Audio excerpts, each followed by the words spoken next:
Hello, everyone, and welcome to the Brooklyn Rails Common Ground, where every Thursday at 1 p.m. Eastern, 10 a.m. Pacific, we will feature conversations with social justice practitioners, change makers, and activists on how we can mobilize our daily action to radically reimagine our democracy.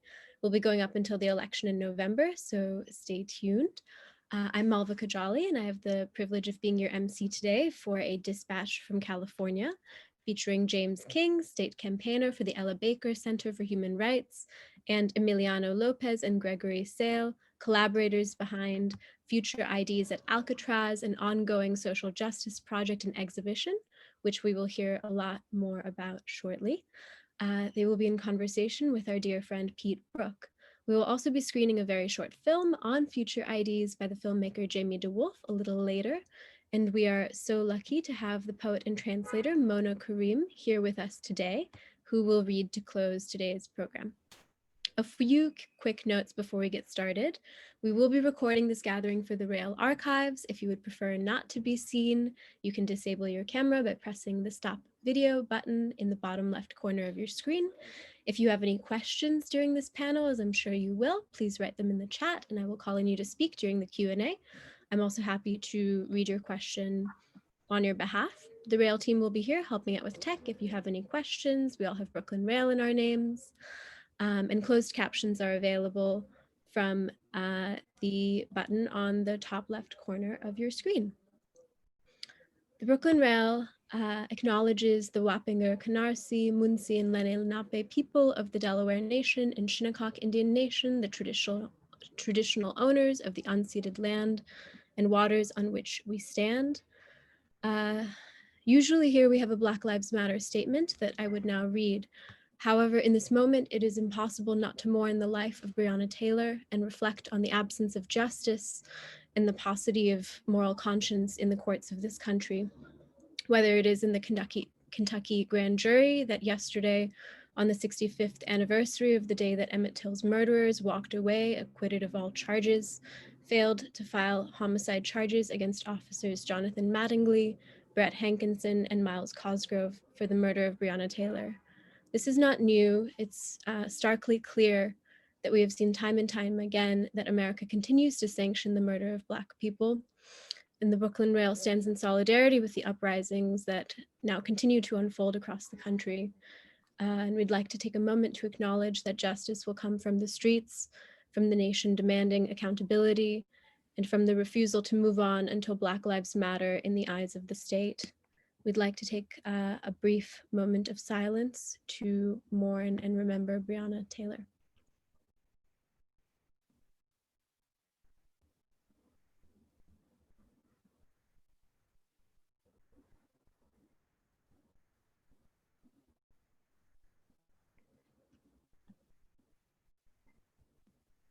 And now to introduce our illustrious moderator and host.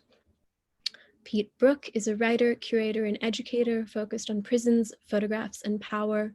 In 2008, he founded the website Prison Photography to bring together research and writing that unpacks these issues of procedure, visibility, distribution, and art in imagery as it emerges from the US prison system.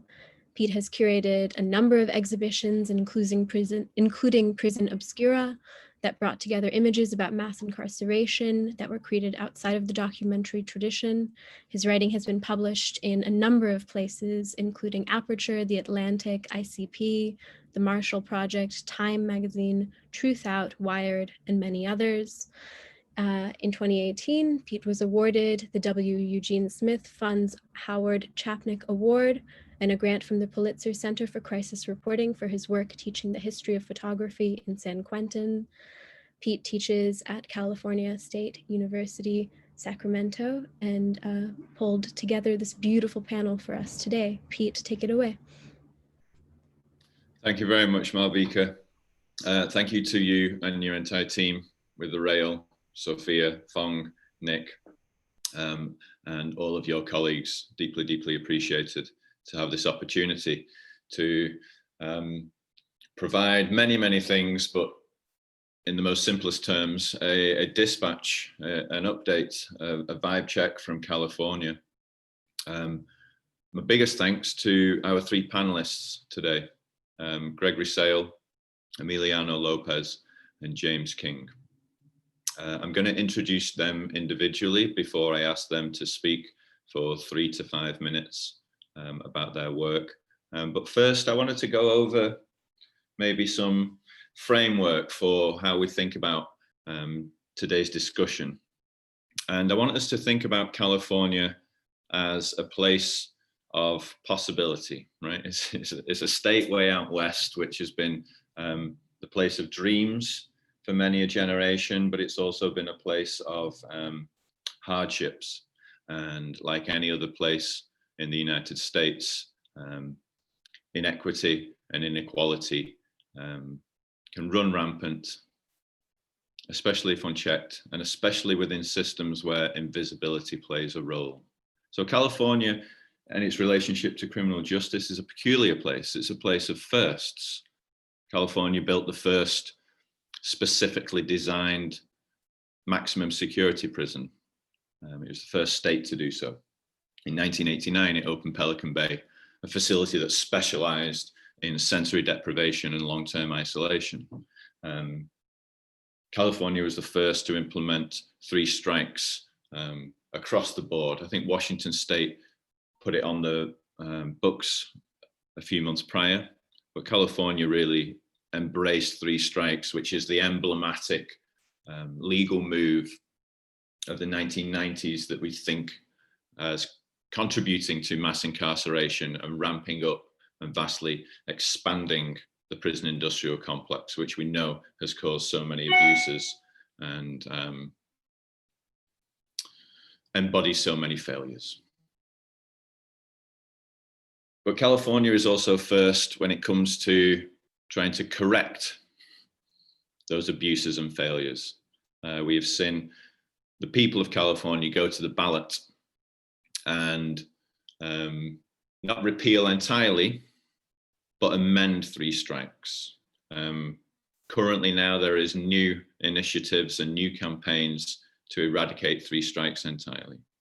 California is the first place to have an independent college entirely within a state prison. This is a new development. I first met James, one of our panelists, inside of San Quentin prison when he worked with the Prison University Project, now known as Mount Tamalpais College. And so that and the work that James King is doing with the Ella Baker Center and the example and the model that Gregory and Emiliano have put forward for us prevent firsts and present possibilities of a better future. And today I want us to think about stripping labels, challenging labels, and changing narratives. And this applies to how we think about people who are incarcerated now and currently. And it also crucially applies to how we think about returning citizens. What is our responsibility to people on the inside? And what is our responsibility to folks when they get out? And how do we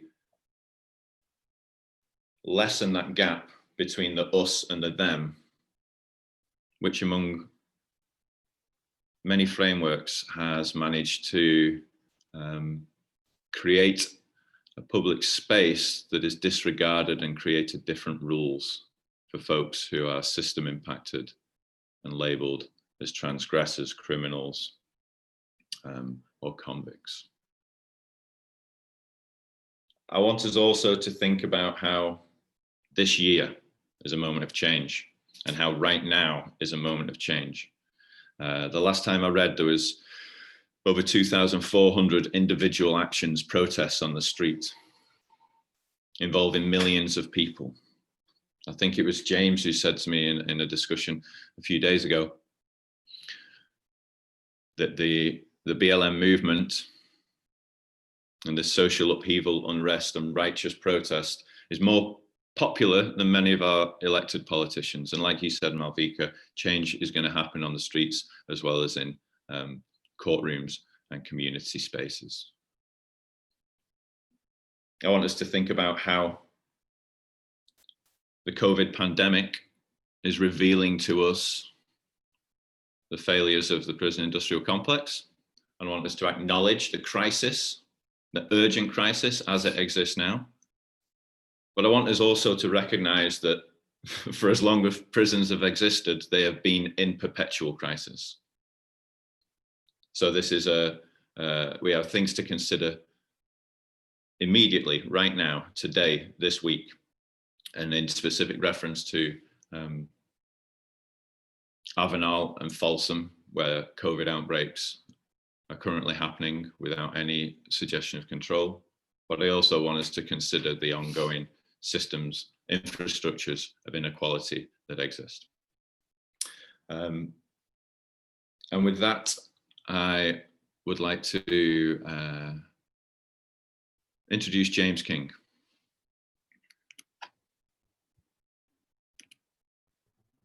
Thank you. Thanks, Pete. And good morning. Thanks, everyone, for inviting me. And I know, as I say good morning, that it occurs to me you guys are on the East Coast. So good afternoon to those who still follow the construct of time.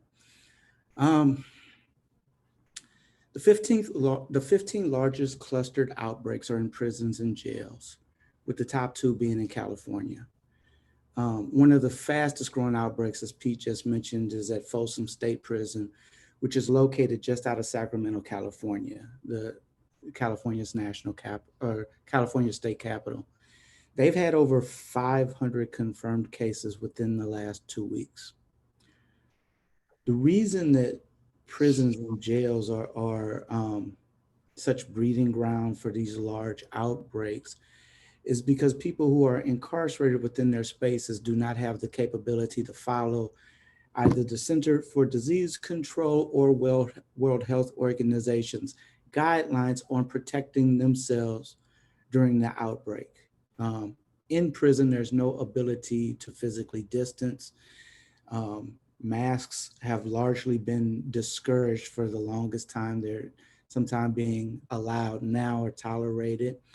And the protocols against alcohol-based sanitizers at most prisons are restricted. Like alcohol-based sanitizer in many prisons would be considered contraband. Layer into that the poor ventilation that that constitutes most prisons, which are meant to be escape-proof, right? So they want to make sure every nook and cranny is closed, and there are very, very limited ventilation systems. In fact, studies have shown that infection rates in prisons are 4 times higher than they are in broader society. And the mortality rate of those who are infected is even higher than that. There was and part of the reason for that is long before COVID-19 became a reality, prisons themselves were already a public health crisis. Prison Policy Initiative put out a report a few years ago that said that every year of incarceration a person spends takes 2 years off of a person's life. And you can imagine that the toll that often decades of incarceration takes upon a person's immune system, their basic asthma and breathing functions and things of that nature. Due to all that I've shared with you so far, many epidemiologists and public health officials have called for dramatic reductions in the amount of people that we incarcerate, including at least a 50% reduction in California. When you think about it, we're changing capacity rates everywhere we go. Like if I go to the local barber shop, there used to be 4 chairs in it. Now they don't allow more than a couple of people at a time. Restaurants have dramatically reduced their capacity levels. And so prisons, which are typically one of the largest congregate settings, public health officials are declaring that urgently rather that there's a need to do that as well. But there's an important question that comes along with that, I think, and that's with all of the hard hit areas that are in our nation today, why should we Why should prison releases be something that's near the top of the list, or something that our political leaders invest a lot of time and energy on? I won't go down the maybe later in the Q&A or discussion, we can talk about the problematic ways that policing occurs in this nation as it relates to Black and brown people, and the disproportionate amount of people of color, those who have been traumatized due to sexual violence or gender violence, and people with mental health issues and substance abuse issues, and all of the categories of people that we criminalize and incarcerate.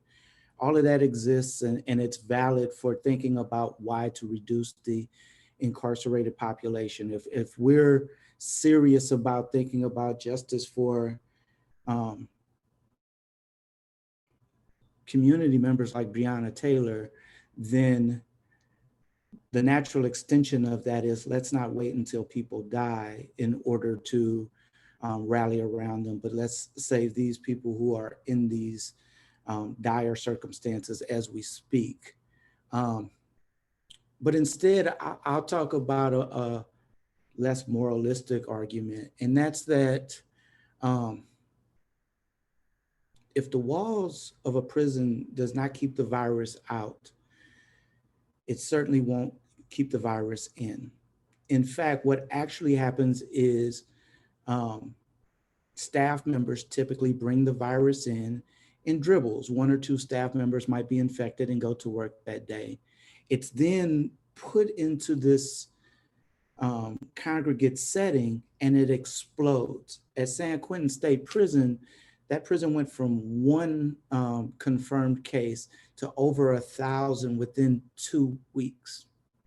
Meanwhile, every day in 8-hour shifts, hundreds of staff members were entering and exiting the prison daily.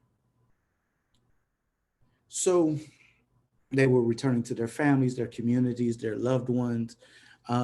They were stopping at the local gas station or Trader Joe's on their way out, on their way home, engaging in the community. And in fact, the outbreak at San Quentin spurred a larger outbreak in the Marin County, which is where San Quentin State Prison is located. In fact, I'd argue that the outbreak at San Quentin was never a San Quentin outbreak or even a prison outbreak. It was always a county outbreak, and should be treated as such. If we want to have strong public health policies. Another factor is that prisons are not equipped to deal with pandemics. I'm sure that's no surprise. No sector of our society has been equipped to deal with what has happened this year. Even hospitals, right? Like early on in March, April, May, we saw incident of hospitals being overwhelmed at this and nearing capacity and having to turn away people. Prisons typically, and I'll say this about California State's prisons, I guess 8 years ago, maybe a little bit longer, the Supreme Court of the United States ruled that California prisons constituted cruel and unusual punishment because they lacked the ability to give basic medical health care. The medical health care was so poor that to this day, the prisons themselves do not manage their own medical care. Instead, it is delegated to a federal receiver who oversees medical care within the state. Each prison throughout the state partners with local hospitals to deal with medical issues. Therefore, as the outbreaks occur in these prisons, people are transported to the local hospitals where they use the resources. They are exposed to staff members at those local hospitals who then return to their communities. And once again, we're back at this is a community and a county outbreak and not merely a prison outbreak. And if we seriously want to flatten the curve, then it's important and urgent that we treat it as such. Final thing that I'll say is that California has roughly around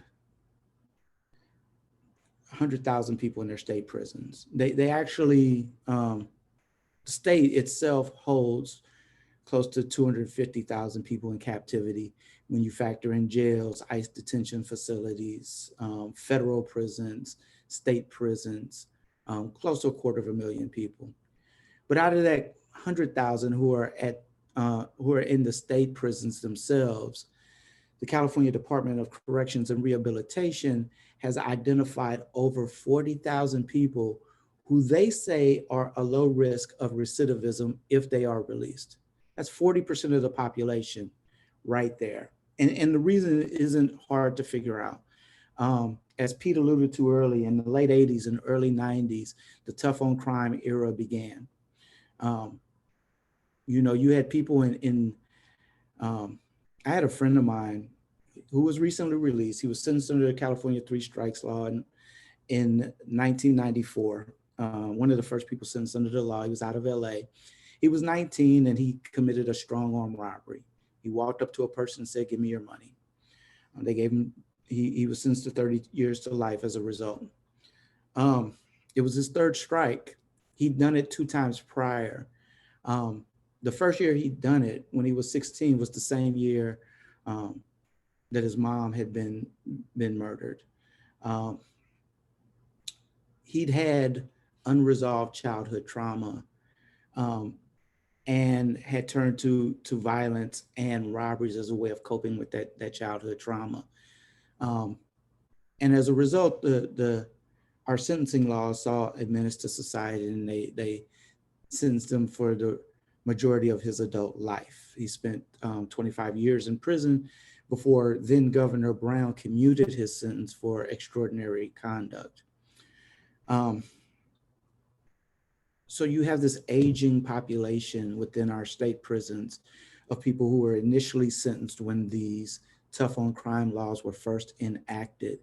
And I'll talk about one other person before I close. One of my closest friends at San Quentin died as a result of COVID-19. His name's Daryl. He died in July. He was 66 years old, and he spent over 30 years in prison. At the time of his death, we were trying to get him out because he was going through his second bout of fighting prostate cancer. And doctors had already determined he had less than 6 months to live. You couldn't spend 2 seconds around this guy and in any way consider him a threat to public safety or a threat to our communities and larger civilization. Like, in fact, this guy was one of the best attributes that we lost. And our society is worse because he was not able to come out and contribute and participate in all of the wonderful ways that he would have. Our prisons are full with people like that. People who made terrible decisions when they were younger, didn't have the support to make better ones, but have grown up, have educated themselves, and are now some of the most caring and community-oriented people you would ever care to know. And so these are the people that we should be prioritizing, not just from a public health standpoint, but from a moral standpoint, allowing them the right that we all enjoy, which is the right to protect oneself from a pandemic. It's a basic human right. And with that, I'll close.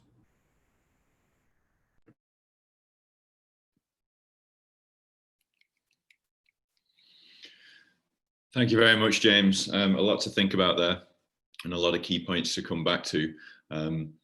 And your closing remarks about Daryl there press an important issue for us. One of many, which is to consider the contributions of incarcerated persons, of system impacted communities, and of the formerly incarcerated. I didn't actually get a chance to introduce you with your short bio before you began. And then, of course, I didn't want to interrupt as you spoke, but let me just make clear that you've been out in broader society, in free society for about 8 months, but your work began in terms of activism and change making long before.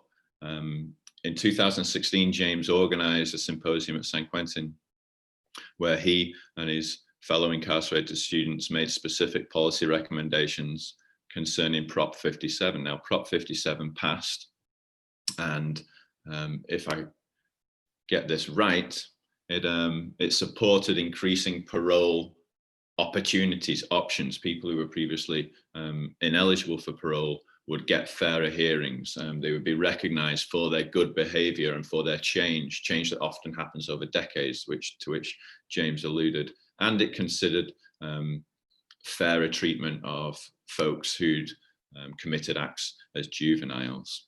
In attendance there were the Secretary of the California Department of Corrections, the California Governor's Office.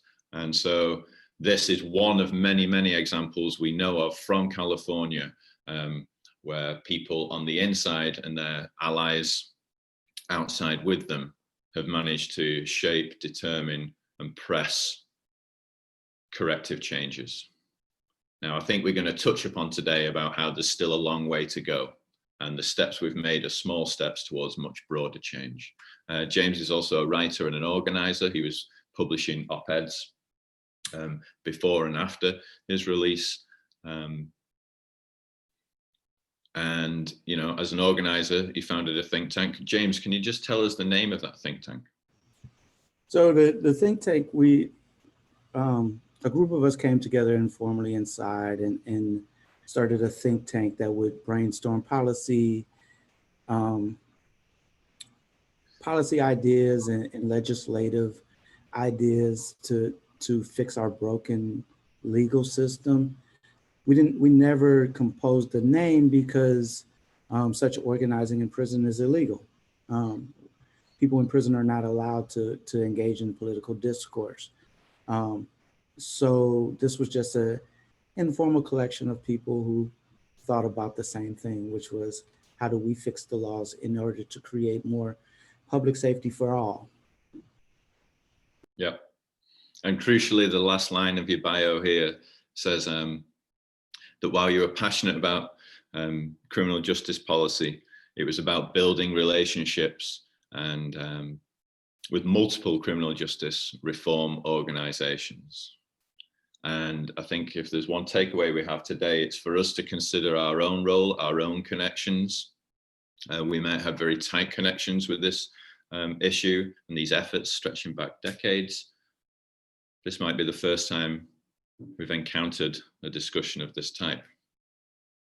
There's no right or wrong position. We're here to support one another, and hopefully at the end of today's session suggest larger actions and stuff with which we can go forth.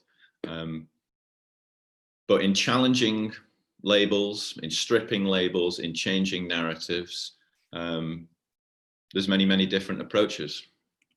And so I'd like to move our discussion towards art as activism. I know that Emiliano feels that that art is activism.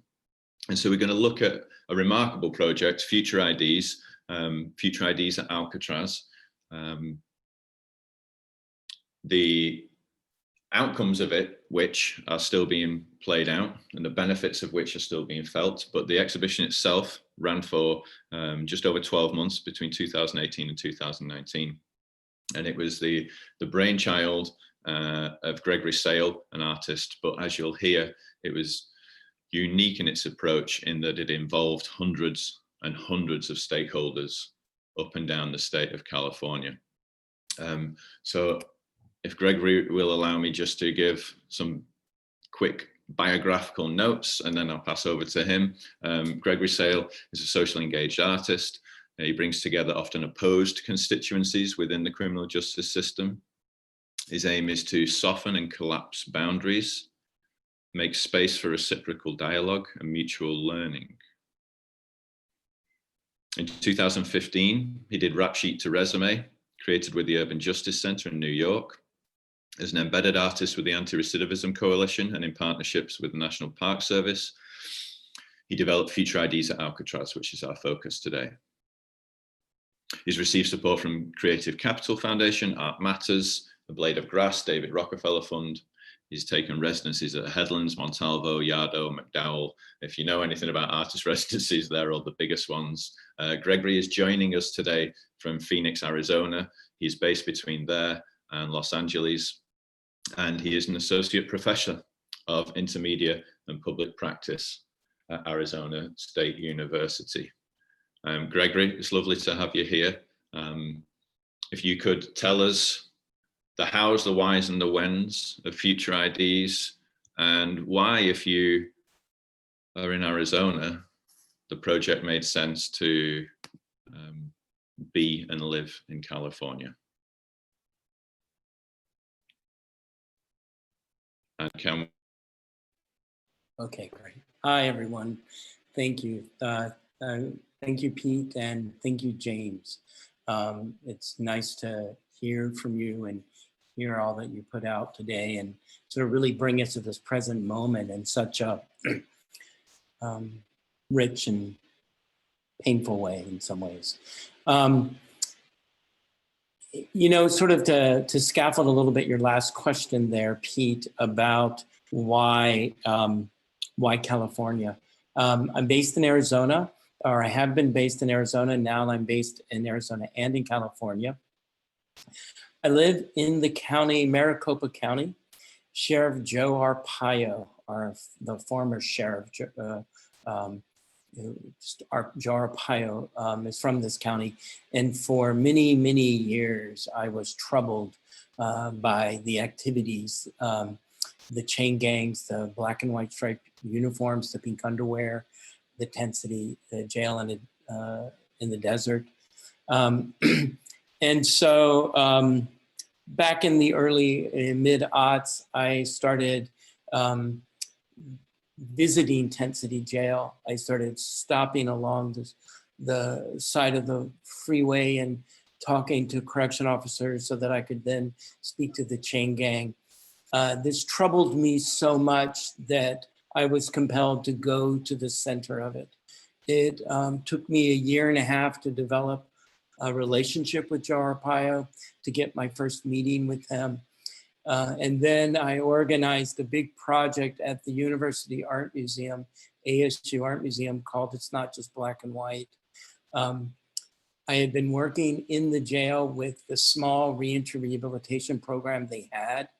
And I invited the men and also the women into the museum, work with juvenile corrections.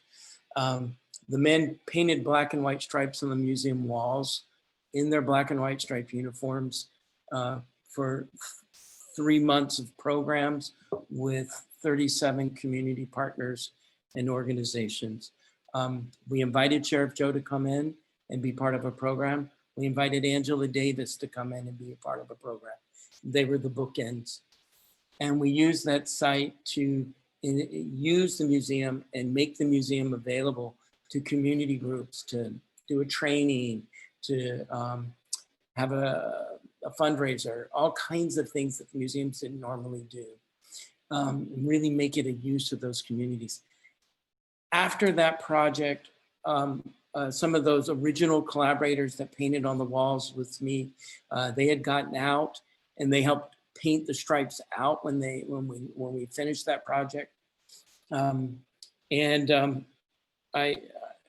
We had developed really strong relationships, and I saw how much they were struggling to get back into society, how hard it was for their families, how hard it was to find jobs. And they're my friends and collaborators to this day, many of them. But I kind of went like, wow, what would it be like to continue this level of working in a state that is moving forward? You know, Pete spoke about how California was first.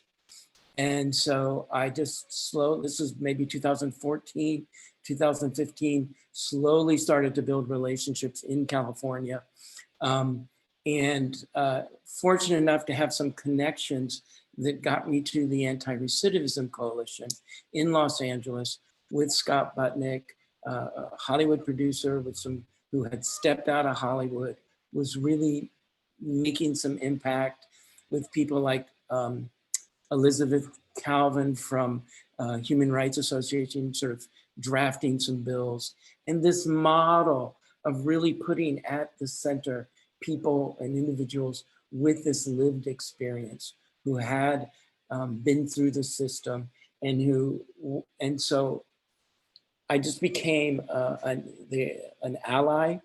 I'm now sort of shifting that language a little bit, but I became an ally and a sort of unofficial embedded artist with the Anti-Recidivism Coalition. And it's interesting to be an artist working in these spaces. Or, you know, I would go with them to Sacramento when they would lobby for bills around juvenile justice.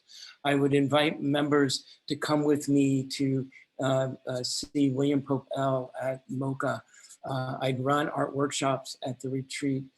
And slowly individuals who were more inclined or who understood the potential of cultural production, of cultural artistic production alongside the advocacy work, began to sort of form a sort of subcommittee within this great organization. And Emiliano, who's here with us today, is one of those individuals. And we just sort of began to run processes to explore what we might do together. What this group was very good at, and they learned this through the Anti-Recidivism Coalition, was to craft their individual stories of transformation to convince elected officials that rehabilitation was possible. And so whether it was at the county board level or city level or the state level, they were out doing advocacy work to sort of improve juvenile justice in a number of things. And so out of that collective, we sort of identified some goals. And one of the goals was to create a project that helped reframe the narrative of reentry. And we saw this as a social impact campaign, an arts-based public service campaign. And we just, yeah. I was going to ask, Gregory, is it okay if we share slides so the audience can see what you're talking about? So this is the beginning, or this is near the end of our year on Alcatraz. This is the Art and Justice Summit. Here standing, you have Kern Kim, who's one of the core project collaborators. Kern was a juvenile lifer. He went in at 16, came out at 36. He is one of the first hires with a juvenile, with a conviction history to be hired at the California Endowment, where he serves as a programs coordinator. Here is the national parks. It was amazing to go to national parks. This is Emily Levine. She's or was the head supervisor on Alcatraz, head ranger. And it was amazing to work with national parks and the Golden Gate National Parks Conservancy, which is a nonprofit, to produce this project. We'll talk about it. There's a lot in this great film that we'll see. But what I wanted to make certain was that we had a moment to see some of there's a collective of artists and advocates who came together to foster this year-long project. This is Jessica Tully, who is a social practice artist and a community organizer based in the Bay Area. Like me, does not have a conviction history. Is on her right, or on her left, is Sabrina Reed, who's both of them are core project collaborators. Sabrina Reed, in and out of state and federal prison for 25 years. She is an amazing community and organizer in the justice realm. She has served until George Gascon, who was the former DA of LA, of San Francisco, had a committee of formerly incarcerated individuals advising him, which was just sort of unheard of, at least in Arizona where I live, that's unheard of. And so she gets to do things like that and brought a lot to the project. And then go to the next image, please. And here is Sabrina with her ID about doing that work that meant so much to her because she never imagined being in that role. Let's go to the next image. This is Dr. Luis Garcia. Luis got his high school diploma in the LA County Jail, his master's of social work from USC, and his doctorate in social justice and education from educational leadership from Loyola Marymount University. He was also one of the core project collaborators, and his work today is that he is the senior program officer for the Weingart Center in LA Skid Row, helping both the homeless community, or the homeless or houseless community, and people who've gone through the system. And then we have one more image, which is Luis with his ID.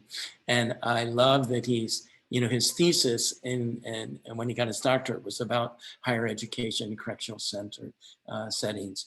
And this is his future ID with the University of Resilience. There's a lot of things I didn't explain here, but I've touched on a few of the key players.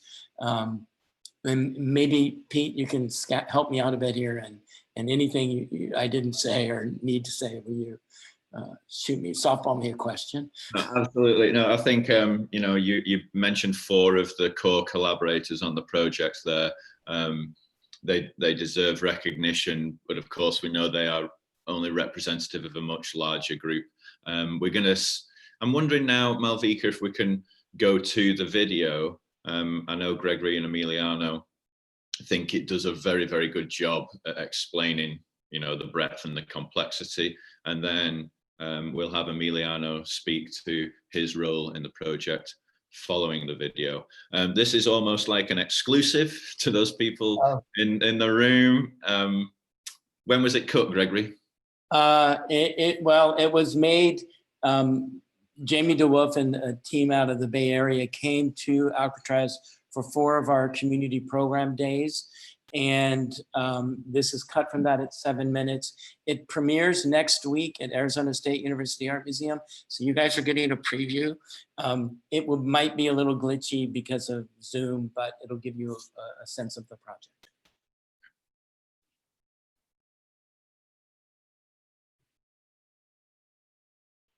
I don't hear any sound.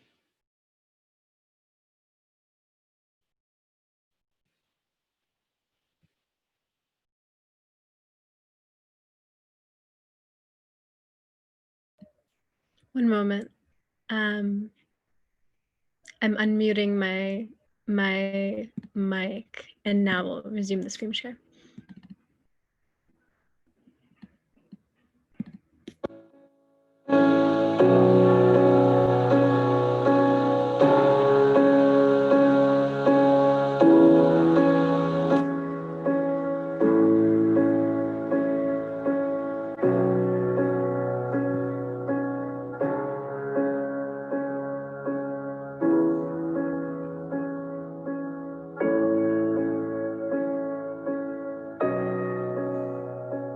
When a person is in prison, their ID, your prison ID is everything.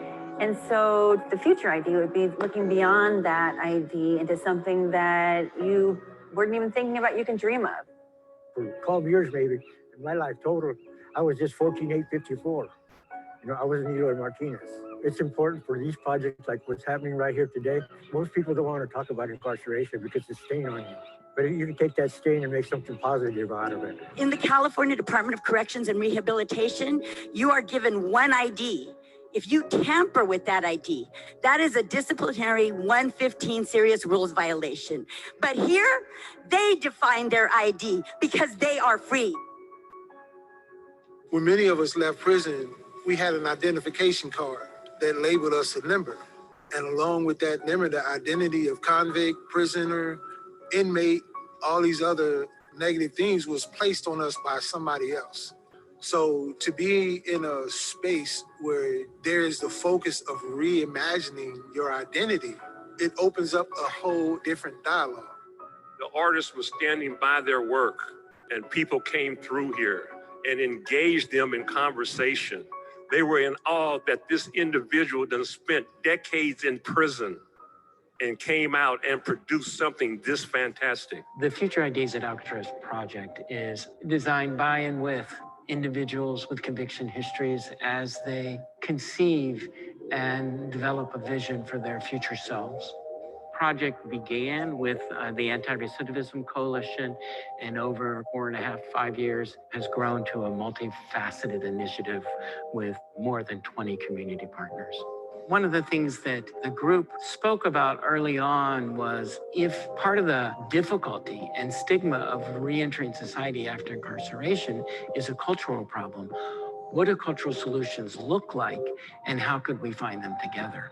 A lot of the really powerful work that the individuals in this collective, what they were very effective at was telling their individual stories of transformation to convince elected officials that rehabilitation was possible. One of the core project collaborators, Dominic Bell, told this amazing story about being in Sacramento and meeting with a busy senator before the senator voted on a bill. So I put out my prison ID and I put out my college ID from LMU.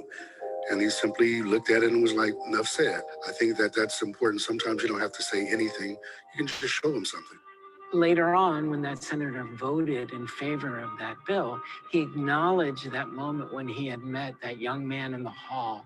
And so we started making ID cards. The very simple parameters that we asked was that it allude to the formal shape of an ID. And that way it would hold together visually as an exhibition. People make an ID or are invited to make an ID and make it for themselves. And then if they choose, they're also invited to donate it to the ongoing public service campaign. Being in this space right now, I cannot help but stop and think about the individuals that were actually serving time in here. Could you imagine if they would have known one day this space was going to be used for something like this? National Parks and Parks Conservancy has a 10-year plan for Alcatraz that talks about making the island available. Alcatraz has been designated as an international site of conscience where it preserves the kinds of past struggles of this island and as a space of reflection for human rights issues and justice issues. We've invited a lot of different groups to come in and do plays, to do performances, to have roundtable discussions. This exhibition was designed as a container for a range of activities to use the history of Alcatraz as a platform, as a springboard for some piece of work or investigation that they had. We also have Alcatraz visitors. Some days we'll have well over 1,000 people who come through the space. This may be the closest they ever get to a prison. And so we find that there's a certain poetics in that space of intersection of journeys. Participating in this project has given me such a beautiful sense of purpose. And I know that I can use my experience to relate to others. I get to share a piece of me. I see it growing. I don't feel that sense of imprisonment here. I don't feel locked off from the rest of the Bay Area. It's come alive as an integral part of California's history. This is 100 individuals who are making artworks about their future dreams. Embedded in them is some piece of their history, where they've been, where they're going. 1.7 million people visit Alcatraz in a year. Maybe we have 500,000 come in here. That's a lot of reflection. There's all those community groups that have done programs. Maybe we've amplified something they're doing, and then another audience, but kind of the primary audience is all the people who are still incarcerated or the people who are inside the system. It's a bigger conversation. I think this is just a seed that we planted, but we need to see this go inside of the prisons, inside the juvenile detention centers, and get people to start to reimagine their life.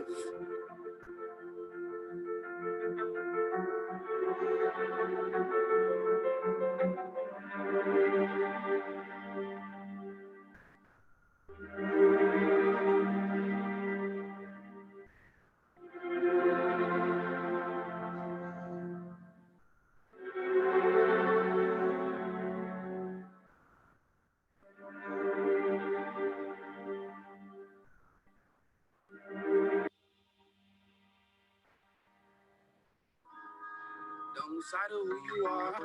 Emotions are blinding, but it's all the stars. Nobody's perfect, I'm certain. Very good, very, very good. There was a comment at the end of the film there that we need to see this go inside the prisons. I'll be interested to hear our panelists' thoughts about how, if, when that happens and what it looks like. But before we go to Emiliano, I just want to emphasize the point there. There's a lot of poetics about that exhibition being inside Alcatraz, one of the world's most famous prisons, but there's also a bitter and sad irony that just less than 10 miles north on that same body of water on the San Francisco Bay stands San Quentin, which is the facility where James's work has been focused, particularly around the Stop San Quentin outbreak coalition. And so there's no better example for us there, the contrast between a place opening up and reimagining itself like Alcatraz to engage public discourse, and then a place that especially is closed already, but especially under pandemic conditions, really closed itself down and made it difficult for people on the outside to know and to understand and to empathize. The very, very testing moment we are in now. I would like to introduce Emiliano. He is a justice advocate, an artist based in Los Angeles. He currently serves as communications and advocacy for GRIP Training Institute, and he facilitates ordinarily that program at Avenal State Prison. I doubt Emiliano has been into Avenal recently, and we're going to hear more about the current outbreak, the serious outbreak at Avenal. Emiliano previously worked as a placement coordinator for the Amity Foundation, housing people coming out of incarceration, and he served as program associate for Defy Ventures, and he's a member of the Anti-Recidivism Coalition. As we know, his work was involved in Future IDs, and he's been involved in the production of multiple cultural projects, including We Rise, Unions for All Summit, and Childcare Celebration for Collective Bargaining. So let's introduce Emiliano by asking him about his journey, his path. You can start anywhere you like, Emiliano, but tell me, my understanding is that art has played a key role in your path from incarceration and to the work you're doing now. Welcome. Thank you. Thank you so much. So, man, the journey has been really long and challenging, but it's been an adventure from the beginning. And I'll say that I was incarcerated back in 2004, and I was sentenced to 15 years to life. And at that time, I obviously saw no hope, and I went into prison at the height of overcrowding.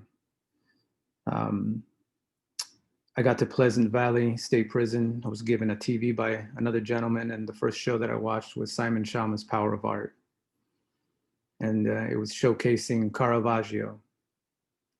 And when I saw that show, I seen how art was activism and how Caravaggio used people in his community that came from marginalized areas, you know, people that were sex workers, people that were, you know, addicted to alcohol, people that were criminals as models in his art.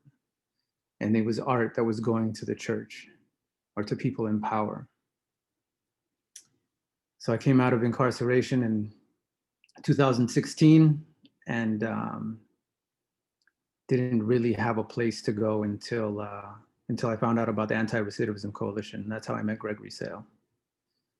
4 months out of incarceration, I started participating in Gregory's art project. Oh, here we go. Here's some images. This is what I looked like back in, I don't know, 2010 or so. This is my family. They went to go visit me at Avenal State Prison. That's the prison that I paroled from. And this is one of the moments that kind of brought me great joy, because I only see my family maybe once or twice a year, and when I did see them, it was appreciated.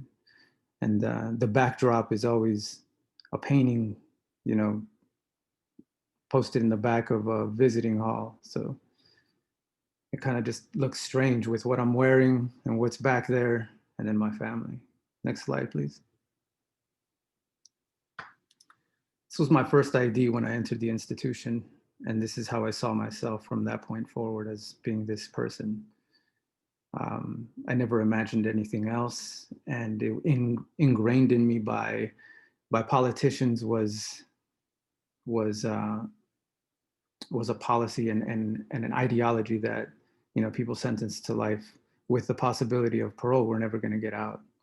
You know, and as Pete Wilson once said, he said that the only way a person serving life will ever get out of prison is in a pine box. And I'm glad to see that that didn't come to fruition in the state of California. Next slide, please. This is me just a few months out at a studio called the Bunny House that Gregory Sale used in the creation of Future IDs. And this is how I saw myself. This is an ID that I once held, or a version of an ID that I once had before I was incarcerated. And the only thing I can think of was putting my name and my photo on it. And I didn't know what else to put on it, because I didn't know who I was to become, or who I was to be, you know, in this new community, you know, in this new, very, you know, connected community. Next slide, please. And, you know, along my journey, as I was working in different productions, I got the opportunity to meet, you know, different, you know, political leaders. And I think one of the best, the best moment in my life was when I was shooting at Unions for All. I got to shoot the presidential candidates, you know, as they made their way to the stage, you know, giving their spiel to the SEIU as to why they should be nominated for president. But the only person that caught my attention was Jesse Jackson, because he was an iconic figure that did a lot of work in the community, and I admired his work. Next slide, please. And this is at Alcatraz, in a conversation with Candace and Roberto. And we're talking about the IDs and how they came to be. You know, what process, you know, what process did I have to go through in order to, you know, create this identity? And the process was pretty long, and Gregory and I worked together in discovering, you know, what my role in this new community is going to be, and how I was going to serve the community. And what I noticed is that we're all connected, and I came up with the theme of connected communities, and comunidades conectadas in Spanish, because I seen how disconnected we are from one another in such a connected world, you know, through smartphones and other forms of technology, that we cannot see ourselves as human beings, and we alienate one another, you know, based on race or socioeconomic status. So it was how I felt at that moment that that I was going to play this role in connecting people with resources and tools to help them get ahead. And this project has been fundamental in actually paving my ways to where I'm going now, is being a facilitator for the institution that I paroled from, and helping people transform their lives and come out of incarceration.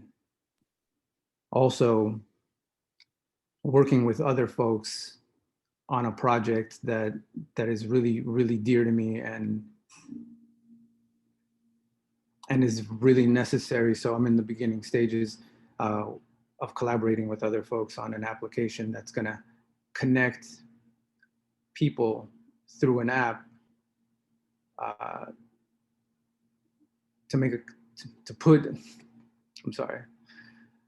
to make parole agents accountable for their relationships with the people that they supervise. I think that this is an area that is unexplored, and we don't know the culture or the relationship between a parolee and a parole agent. So that's coming soon. It's in the beginning stages of development.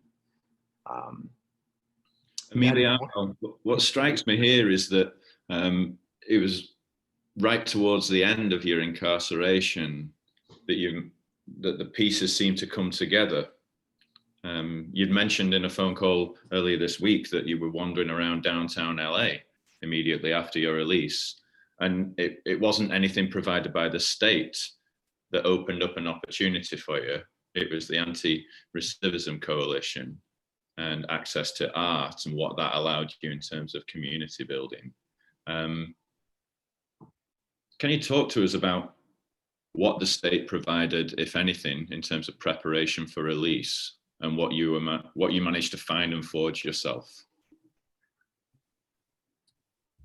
So prior to release, I had to come up with my own plans and have a concrete plan of where I was going to live and what I was going to do. However, when I did come up with that plan, and I was housed at the Amity Foundation for a period of 6 months, I still managed to get out and explore my surroundings. But as I explored, I started to recognize that, I didn't have any friends. I didn't have, people that identified with me, people that understood my struggle. And I would walk down the street. I was on 5th Street, and I would walk to the Los Angeles Central Library, and I would just hang out there. And I would go through the rooms full of books and look at books, just like I did when I was in prison. And I didn't know that down the street, I was passing the Anti-Recidivism Coalition on my way to the library, until somebody pointed out that, hey, there's a place that people go to where you can get support, where people that are just like you can point you in the right direction, point you to resources, and help you get back up on your feet. And if it wasn't for that person, I wouldn't have got into the Anti-Recidivism Coalition. I wouldn't have been able to, to exercise my voice, to go to Sacramento and advocate for youth justice bills. I wouldn't have met Elizabeth Calvin or Heidi Rummel at USC, or the other countless people that make, this community building of formerly incarcerated folks possible, to support us and catapult us into success. The biggest people that are really creating social change out here coming out of incarceration are people that were sentenced to violent offenses. And those are the people that policymakers push hard not to allow to get out. And that's one of the narratives that has to change. Yeah. Through my work, I've met other artists who've done deep dives on narrative storytelling with folks who've got out very recently due to changes in the laws in California, people who were previously serving life sentences without the possibility of parole. And the common story among them is that their greatest support comes from other people, other lifers who are now out. And they have this phrase, each one, reach one. Right. It's an obligation, it's an unspoken duty that you help folks when they come out, knowing that there's this gap in what the state does provide. Emiliano, do you have a working title for your app that keeps parole systems and parole officers accountable? Because it's fantastic, and I would like our audience to be able to track it as it's in its development. I know these are long-term things. Right, we don't have a working title. We do have, the project is called Project Protocol. Okay, wonderful, and, thank you. Right now, as soon as we get something working, I'm going to be traveling through residential treatment centers and places where people that are on parole go to, and I'm going to start pitching it to them, because it came out of an experience that I went through, and I know if I went through it, I know countless people are going through it. Thank you, Emiliano. I'd like us to get to a really tough but to the point question, and this question is for James. Of course, I introduced this session saying that California was relatively more progressive than other states. It was a place of firsts. But then we just heard from Emiliano that there was a lack of support for him. And I wonder if that is, indicative and if it's the norm. So I'd like to ask James to maybe interrogate this idea that California is progressive in its criminal justice approach and its reforms. Because I think there's good things that happen, but there might be qualifications or details we need to be aware of. Yeah, I think that really for a while now, particularly since 2016, we've been in a pivotal moment as it relates to what prison reform will look like in the years to come. Since 2008, when the Supreme Court, when the ruling came down that California state prisons were constituted cruel and unusual punishment due to their lack of ability to provide basic medical care to the over 100,000 people that they were incarcerating at that time. There has been a push, largely led by the federal courts, to ensure a reduction in the incarcerated population. And the cap that the federal judges who oversee California state prisons set was 137.5%. No prison is allowed to be at over 137.5% capacity. And just for context, think about if that was your home right now, that you've been sheltering in place since last March. If you were told you can only have it at 137.5% capacity, how uncomfortable you would be in that space. I think that as a result of those rulings coming down, there have been a number of ballot initiatives over the last decade which have slowly and incrementally decreased the population within the state prisons. Some of it is there have been ballot initiatives and there have been legislative fixes. Some of it is just sleight of hand. For instance, AB 109 reduced the state prison population by sending more people to county jails. That's not a decrease in incarceration. That's just that's a shell game. So, as I mentioned much earlier, California still incarcerates or holds in captivity approximately 250,000 people when you encompass all of the ways that it incarcerates people within the state. That's horrific. That is, first of all, unequivocally, prisons are not a pathway to safety. They do not produce safety for anyone. They because you cannot get to safety through state-sanctioned violence. And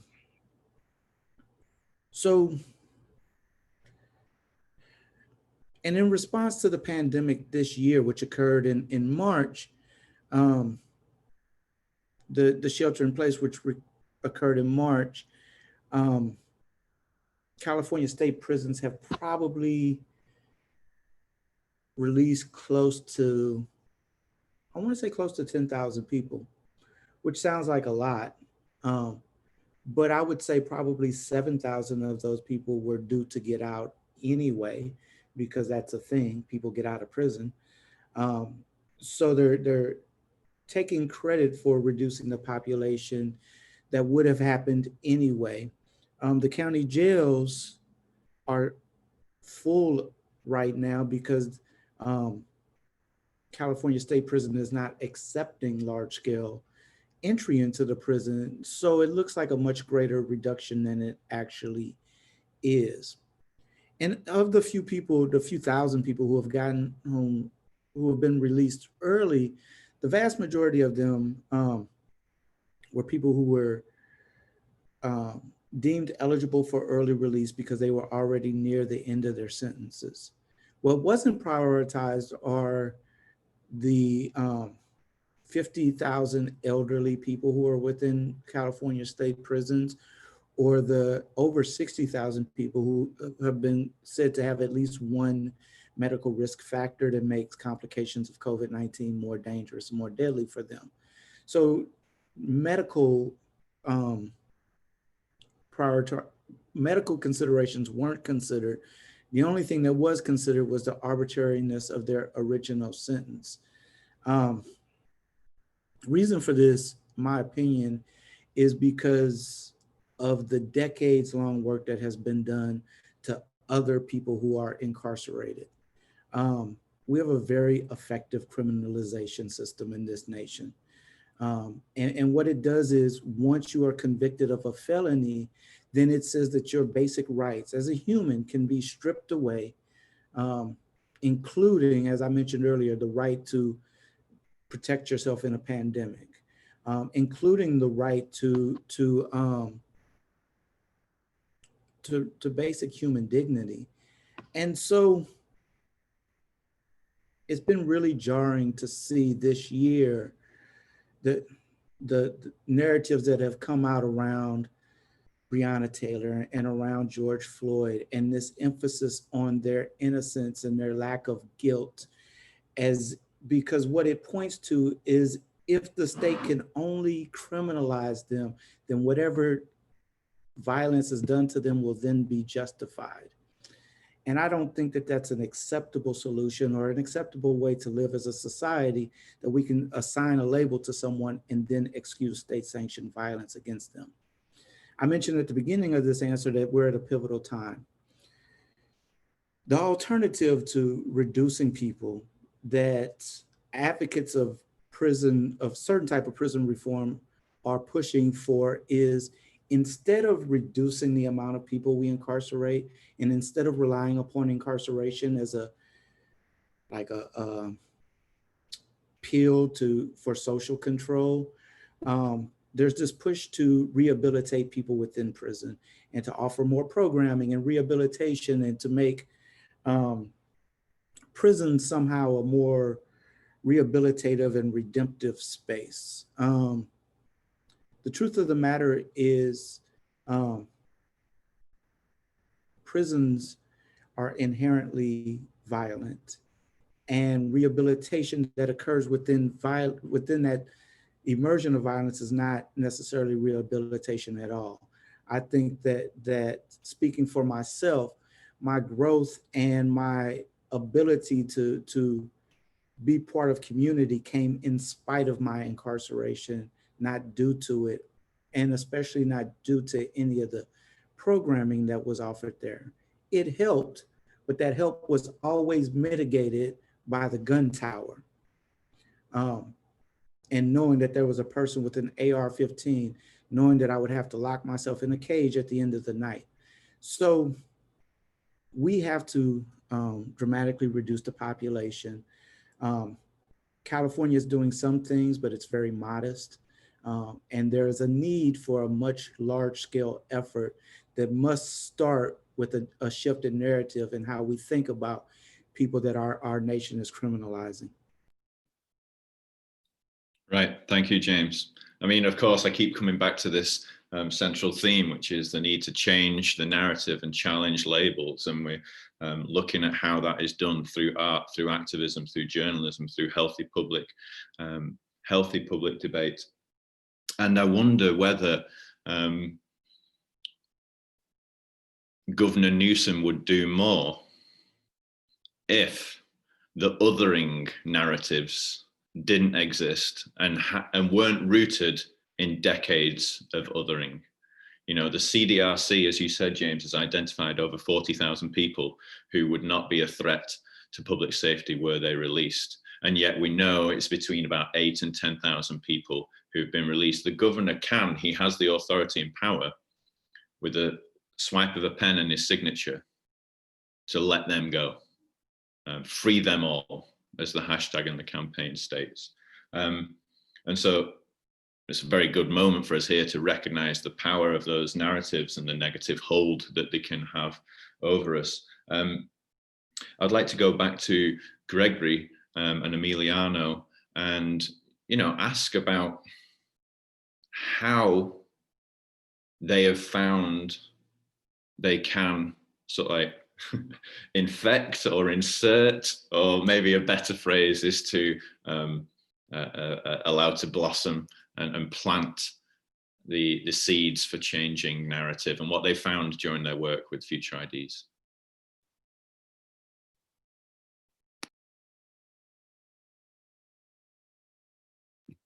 And you'll have to unmute Gregory and Emiliano. Emiliano, do you want to start? Or me to start? Go ahead, Gregory. We were working at a lot of different levels in that work, and I often say that it's both process-based and network-based. In the video, we talk about that we began with one community partner, the Anti-Recidivism Coalition, and then expanded out to over 20. And also really working to try to recognize the limits of our work. We had the exhibition that did a lot of the work, but in many ways, the most equally exciting was all the community programs that we got to host at a site like Alcatraz that's at the beginning point of making a shift, and that we were trying to set something in motion that could hopefully continue after us, as far as really shifting who uses the island and how the island's used, that it expands beyond a tourist attraction, beyond a site where people are headed to play out whatever narratives they have in their heads from a Hollywood movie or a book, the worst of the worst of propaganda from the government. And what we could do to help, if the island had already set that intention, what we could do to help them explore that. And that was not easy work, but it was stated out in their 10-year plan. And it was also articulated by their joining up as an international site of conscience. And so we offered to help them explore that if they gave us up to 500 free tickets a month. And those are $39 a piece for community access tickets. And also so that we could shut our doors to our space, because much of the work that some of the community groups wanted to do required a safe space, a space where they could sort of go deep into something. And it wouldn't be fair to, this family from some other part of the United States just rolling into it. And it wouldn't be fair to the people who are trying to do the work. And, a lot of that work, a national park in an era of Trump has to walk a tightrope, right? And so that was our collective had some of those skills to be able to negotiate those things out with groups. There's such a rich ecosystem of organizations and groups and individuals doing work around abolition, doing work around justice reform, around care for children of incarcerated people in the Bay Area. And, Alcatraz is it's got a big mark on it, a big stain on it.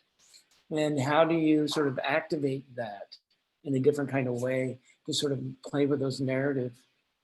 And I guess the last point I'll make, well, I'll hold this one. Do you want to jump in, Emiliano? I do, because Alcatraz provided like a really magical platform, because it really, when people go there, people think of Al Capone, people think about all these infamous people and all the crazy stuff that happened in that prison. And then they take a tour of the prison and they see where people were locked up. They see the cells that were haunted. They go in and they get to view the morgue of where people died. And then they go into the laundry area and then they see more pictures and more darkness. And then they pass that part and then they go into Future IDs and they see people that have created something out of the darkest place that no one can imagine. People that are creating social change on many levels, people that have, got their master's degrees after after the state pretty much threw them away and locked them up and threw away the key, because that was the attitude. And then coming out to really show people that, you know what, transformation is possible, and that the human spirit, can change, and it's a combination of the community, because when you think of incarceration, you think about a prison, you think about something in a rural area, something that doesn't exist, out of sight, out of mind. And that's how we've treated at one time, over 150,000 people inside state prisons. And as those people start coming out, we talk about reframing the narrative. And why are people so scared of allowing people to come out in a time of COVID where people are dying that are not sentenced to death? We leave them inside of institutions to die, because a system that prides itself or that claims rehabilitation doesn't have the confidence to choose people to come out that they feel confident are rehabilitated. Can I add something onto that? I sort of want to clean something up that I feel that we are inadvertently feeding. And it's this whole notion of rehabilitation. And because, we are now more than ever, I think we're really seeing how broken the system is, and it's becoming part of the narrative. I think cell phones, I've talked to these guys about this a little bit, the citizen witness, the ability to witness what is happening and what the police are doing is shifting, is opening up a space to really shift the narrative. And, so this whole system that we have is built on 40, 50, way back 100 years of believing certain kinds of narratives that have been put forth. And it's not just the police. It's the police, and they are the most egregious at this moment. But it's also DAs. It's the whole criminal justice system. And it's also Hollywood. It's also the movies. It's all this space. And what they've said is that all these individuals we had the rise in crime and all these sorts, well, we're seeing now that that's not true. And so we have all these people incarcerated based on these things that are actually worthy to call into question now. And so I think our group, along our journey, we had first started out doing your old prison ID and then your future ID. We let go of the old ID pretty early on and just had a future ID that was self-created, self-determined. And, but I think there's even more, and maybe that's what we have to grab a hold of next, is like, we don't buy these narratives. And even using a word like rehabilitation assumes that the system has not taken accountability for its role. Can I just Thank you, Gregory. one thing to that? I go back and forth on whether or not the system's broken. I think that there's an effective argument that it's working the way it was designed to work. And I think that the question we have to ask ourselves is, what produces a feeling of safety? Like if I go back to my infancy, I wasn't thinking about, when thinking about safety, I was not thinking about, gee, how well resourced is the local police department? Instead, it was about food in the refrigerator. It was about a home. It was about a mother's kiss when I had an ouchie. So basic medical health care were the things that provide a sense of safety. And when you look at, in particular, California in the late 80s and 90s, when there was an increase in violent crime and in the drug trade and all of those things, what created that explosion or set the conditions for that uptick in violence and crime was the lack of those basic things for those communities. So people weren't able to receive basic medical care. They didn't have affordable housing. They didn't have a basic income. and like the inability to get jobs. So there was no sense of safety in those communities to begin with. And I'm a big believer that we ask the police an impossible task. We ask police to be mental health professionals, substance abuse counselors, deal with property infractions, domestic abuses, just like whatever we think is an issue for social control or mitigation or mediation, we send in these armed people to deal with, and we give them all of the power in the world to address it. And then we stand back in amazement when incidents of violence occur. We have to like fundamentally rethink what creates safety for me, and then want that for someone who doesn't look like me. When we can start to get to that place, because in my opinion, if we're not able to get to that place, then our governance is going to break down, and it will be sooner rather than later. Thank you, James. What was described right there was a version of abolition, right? Abolition being to challenge the capitalist status quo. Abolition is anti-racist. Abolition is wanting safety for ourselves and people that don't look like ourselves, for everyone, and to have equal access to that safety and comfort. And we're going to move to Q&A now. I know Malvika has been collecting questions from the audience, but I'm just going to throw one last question in, and it relates to abolition. So that was a very convenient setup. Thank you, James. And it's that following Michael Brown's murder 4 or 5 years ago, and the beginning of the Black Lives Matter movement, the statement, the undergirding statement, was that Black Lives Matter, and from there you explore all the implications and demands of that. What was interesting this year is that the tagline, the slogan, quickly coalesced as defund the police. And so it was clear to everybody that notions of abolition, calls for abolition, talking points and action points for abolition were now entering the mainstream. And so I want to ask all three of you, have those talking and action points around abolition helped, promoted, forwarded your work?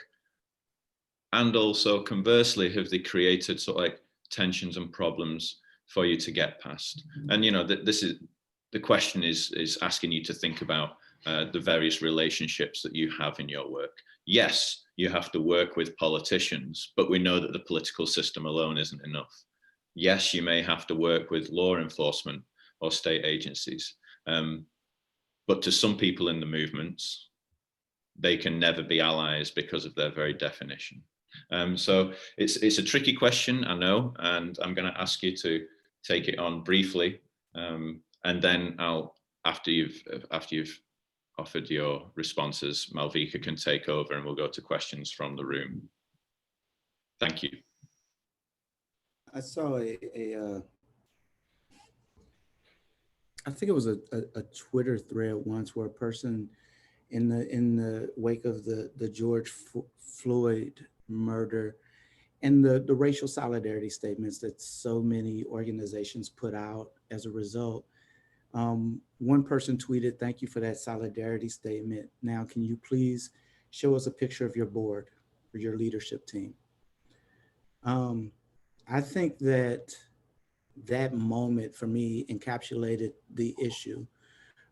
There is a shift in the rhetoric and the narratives around valuing people who have traditionally been marginalized and disenfranchised. It's unclear yet as to whether or not those shifts in narrative and rhetoric and that sort of benevolent thought will lead to any type of systemic change. It's unclear as to whether people will merely just make statements of solidarity or actually work to mitigate their power in this space and share it with others. I don't know the answer to that. We're not there yet, certainly. I think that like empathy, and I heard someone mention before allies. The issue with allyship is that it's a choice. You can always opt out. I'm not able to opt out of being Black. So it's not necessarily like there, I think that there's a step beyond allyship, which is advocacy and work and labor, and centering other people that is needed in order to start to make the link from statements of empathy to actual genuine systemic change, which is not yet happening.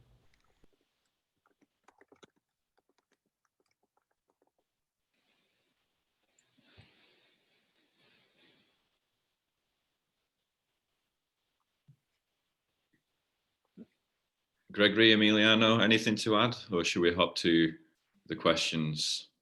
You go first, Emiliano. Thank you, Gregory. You're welcome.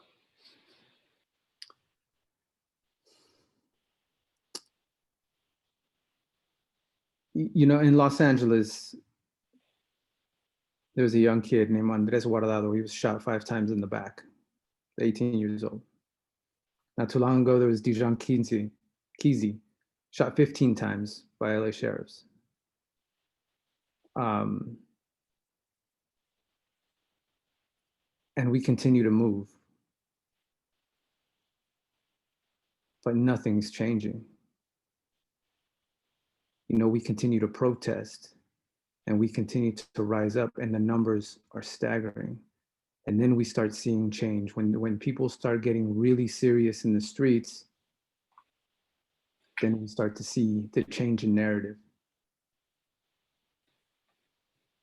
We see defund the police. Defund the police is, yeah, defund people that hold badges and that hold government positions who willfully kill people in their community, the community that they're sworn to protect and serve. So defund the police is important because those resources are not going to the community, they're going to weapons that are taking people out of the community.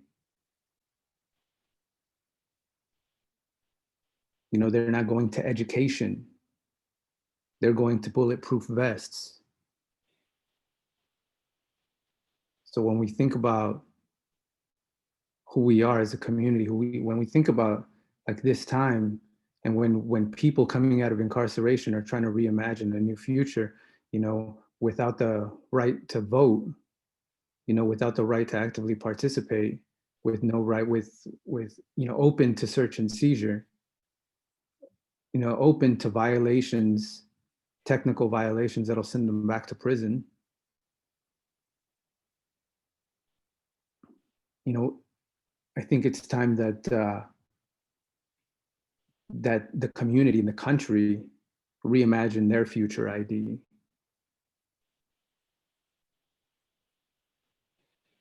You know, as one of, you know, the future ID, or the ID that they had before as tough on crime and incarcerate and throw away the key, to now, like, who are we today? What do we imagine our future to be? And what policies do we want to put in place for our kids, our grandkids, and their grandkids?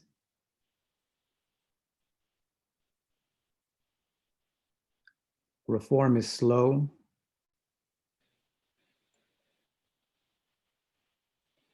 Abolition is slow, but it's so necessary. And we are all participants. We all have to take an active participatory role in what we want and how we want to shape our community. You know, I met James King at San Quentin a few months ago during the press conference, and I heard him speak.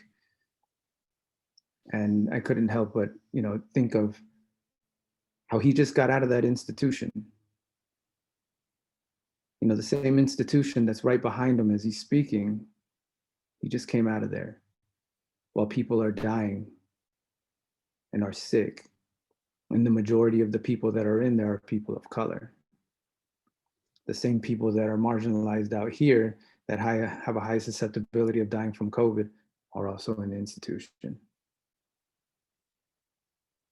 And we have to think of all of these little steps that we have taken to bring us to this huge step of over-incarceration, over-policing communities of color, and not providing people the resources that they need.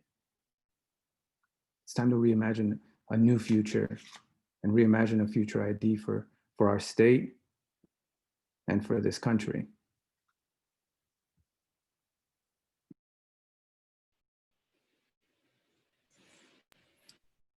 Thank you so much, Emiliano. And thank you so much as well, Mr. King, Gregory, Pete. Thank you all who've been here for this vital conversation. If it's all right with you, we'll move to the Q&A. Our first question comes from the lovely Anya Bernstein. Anya, you should be able to unmute your mic. Hi, thank you so much to Gregory, to Pete, Emiliano, and James for your words and your work. I'm glad we started talking about abolition, and I'm glad that Pete just dropped this link to the critical resistance reform versus abolition in the chat, because my question has to do with reform versus abolition, and this is for you, James.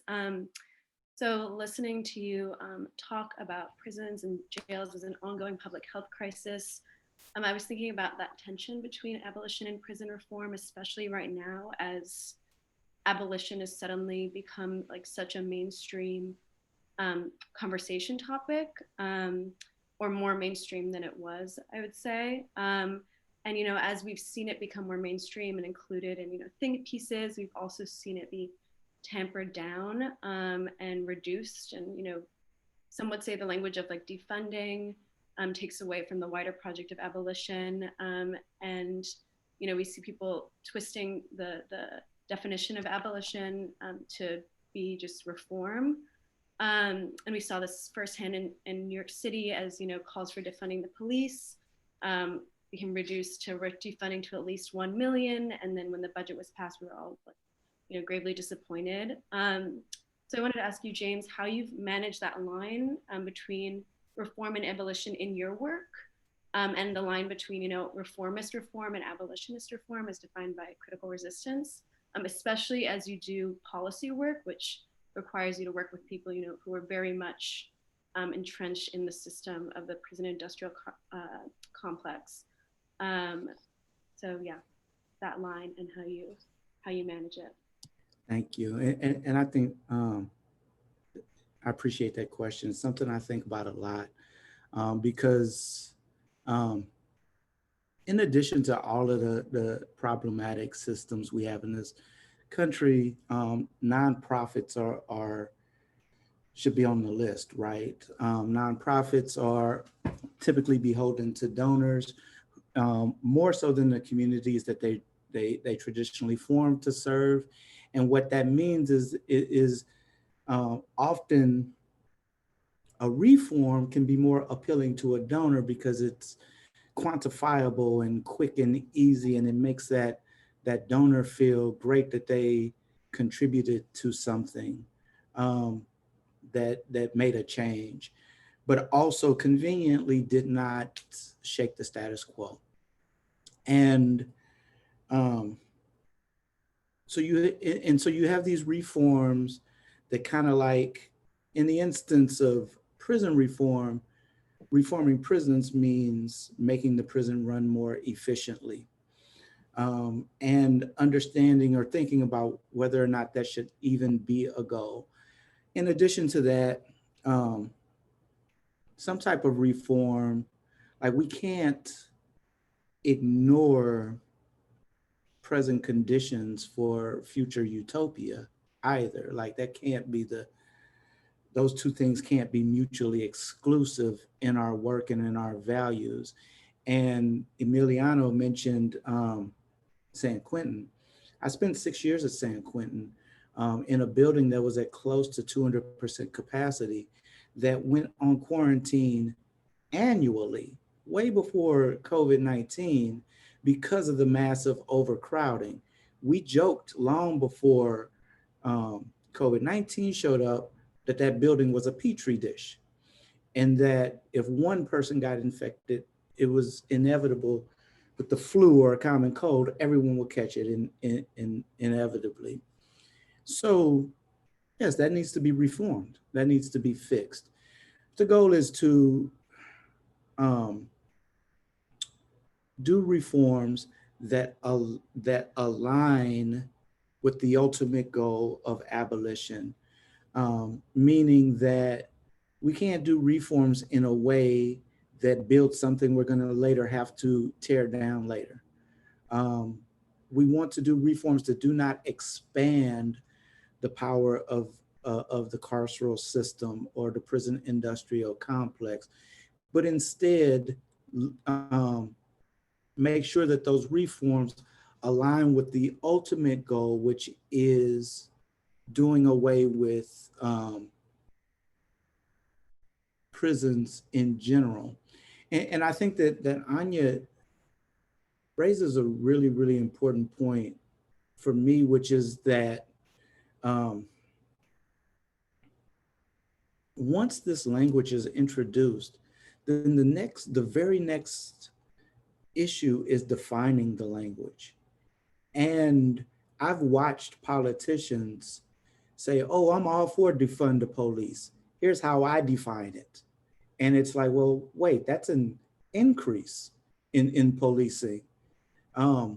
So just and I think that the final thing about that, I've often think abolition has a fundamental language problem. The language around abolition has, and so does defund the police, in my opinion, which is that it talks about what it wants to take away. It does not talk about, we don't have enough language yet for what we want to see and envision. And I think that there's a great need to create more language that points to a positive solutions and where we're going, as opposed to what we're trying to tear down. We've done a great job of problematizing, and now law enforcement and DAs and everyone is helping us problematize those institutions that they're trying to support. Now it's time to really devote time to crafting language that points to a more nurturing, feminist future that will actually create more safety and equity for us all.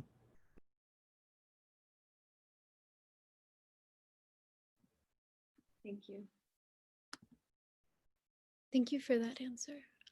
Our next question will come from Alex Johnston. Alex, you should be able to turn on your microphone now. Can I be heard? You can be heard. Wonderful. Thanks, Brooke and Rail folks, and thanks so much, to the panelists, Greg and Pete, and especially to Emiliano and James. I'm so happy that we've finally taken this turn into discussing abolition. It was a question I had. I actually worked at the prison law office, which did the plata and the stuff back in the mid-aughts. And so I was very much in the heart of that tension, but was spending a lot of time with abolitionists, and this question between colostomy bags for, folks that are locked up right now versus, burning the shit down. Anyway, so I really appreciate that. I appreciate Anya's question. The last number of years, I have sort of shifted into a different part of my life into filmmaking stuff, and spent many years working on a film about Attica. And we're about 2 weeks out from the 49th anniversary of Attica. And that was certainly a moment of magnitude in terms of reimagining a different kind of reality for prisons. That was also, of course, led by incarcerated folks. And so I'd just be curious to hear your all's take on, the visibility of Attica versus there's been these amazing actions and over the years since, obviously, in prisons. And of course, they don't seem to quite capture the consciousness. And so I was kind of just curious the panelists' thoughts on that. Sorry, that's kind of an unfocused question, but.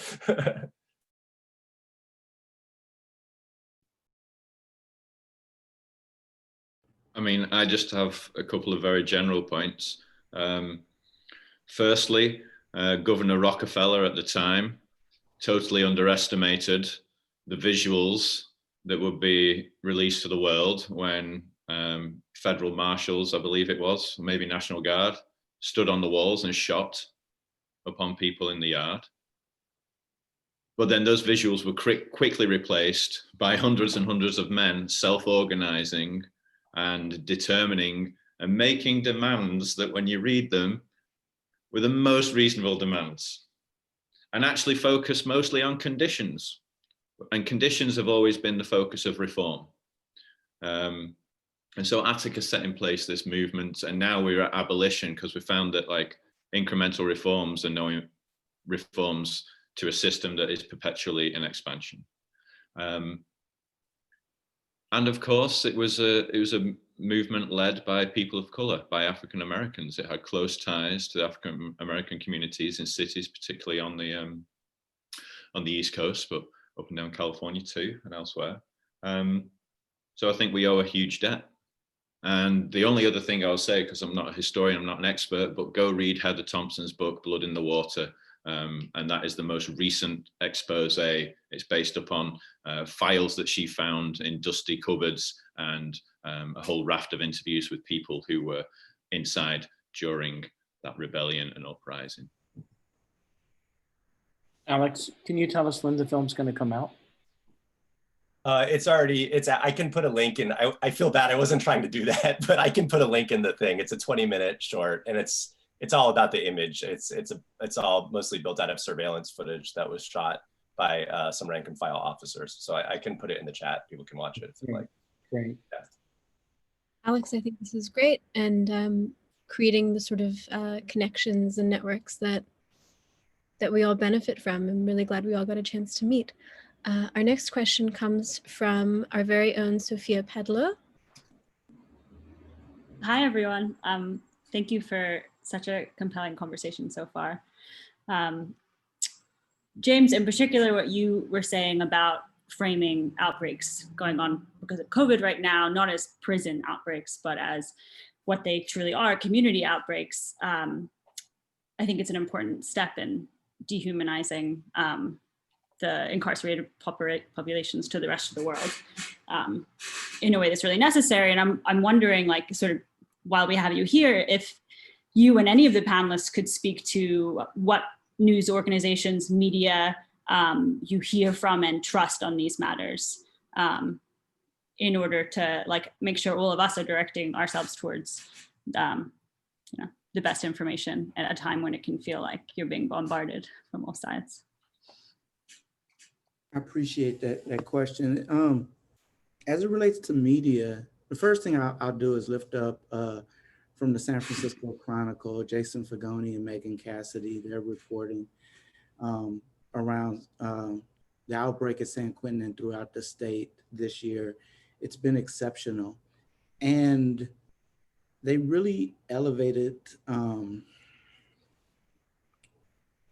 what we should require from our reporting, which is two things. Number one, what has passed us for prison reporting for the longest has been a regurgitation of prison administration talking points. It's difficult to actually interview people who are currently incarcerated. So many reporters don't bother to take that step.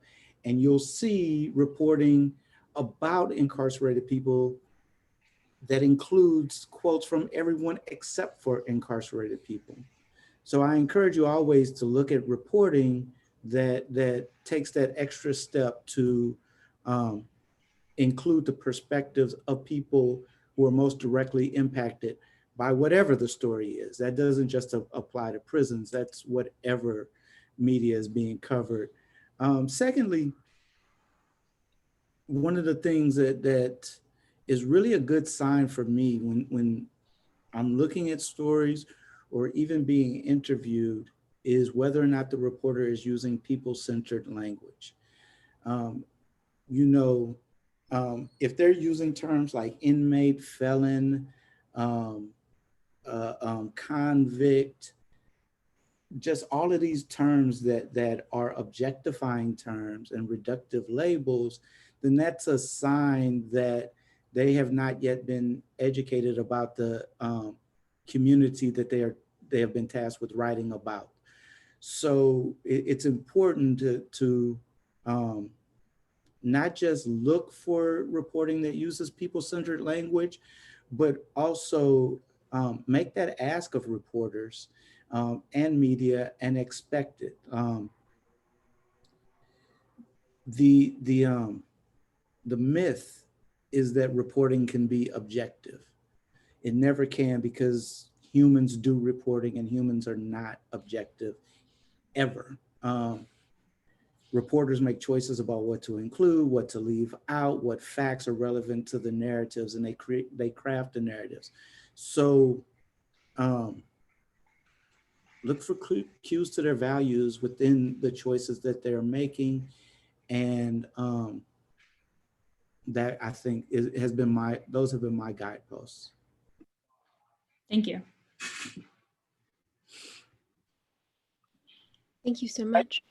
Oh, go ahead. I've been really impressed with the Marshall Project. I appreciate their collection of material and the things that they post and repost. I also go to, I'm part of a lot of different groups, and one of the things that is, I'm in a very much of an education space, trying to continue to push and challenge and relearn. And but whether it's, All of Us or None, based out of the Bay Area, or the Anti-Recidivism Coalition, or any number of different groups around the country, some in New York and on the East Coast as well. If I can be a member of a group on Facebook or wherever it is, so I'm watching what the people are that I value in this field, what they're reposting, what they care about, what they believe in.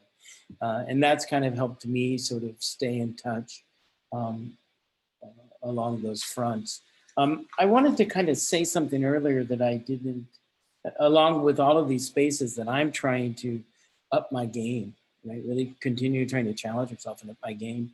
I heard something really interesting this morning with a different program I was part of. And someone was talking about in the work that we do, wherever it may manifest, is to bring a racial analysis of the situation of self, of the players, and that if you don't have one, to get one. And I found that, I'm just trying to continue to hear and listen, really trying to listen and be better in the spaces that I participate in. So that's what I am. Hey, I think that's a great point, Gregory, and I thank you for that. And I just want to point out that in addition to a racial analysis, there should always be a gender analysis. And I commend Pete. He tried to bring Kobe and Diana Block into this conversation, but there was a conflicting event because we need to down with the patriarchy too.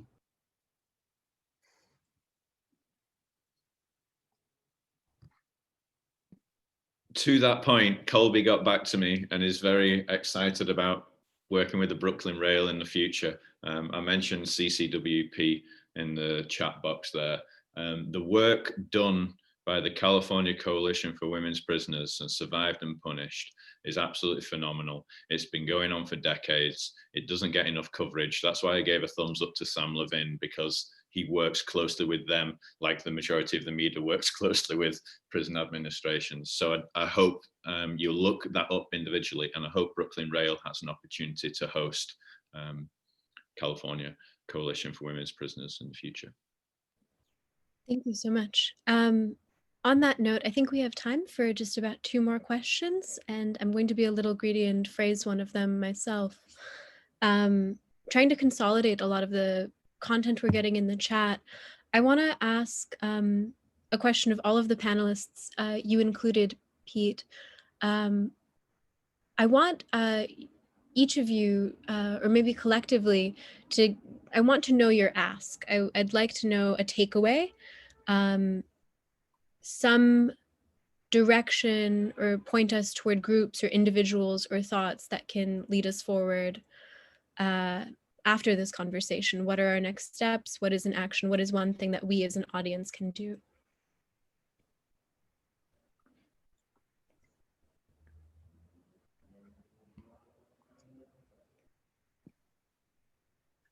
I'm happy to go. Great. In terms of artwork and the good stuff, follow the Anti-Recidivism Coalition. Follow groups. Oh, here's the one-stop shop. Go to CURB, Californians United for a Responsible Budget, CURB Prisons. You wouldn't know it by their name, but they are anti-incarceration, a decarceration group. It's a coalition of over 70 organizations, community grassroots organizations in California.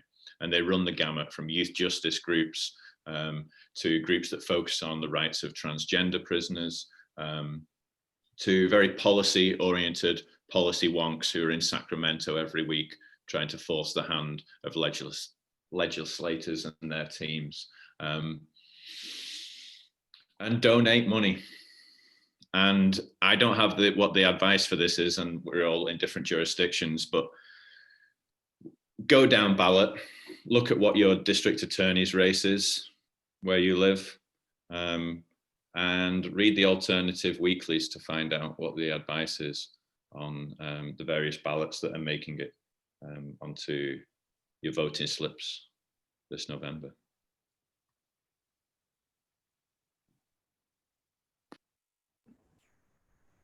I can go after Greg and then Emiliano. Yeah, I agree. Just get involved. You know, get involved in your local community, learn, you know, who's doing what, you know, what judges, what district attorneys, you know, what organizations are providing help to marginalized communities.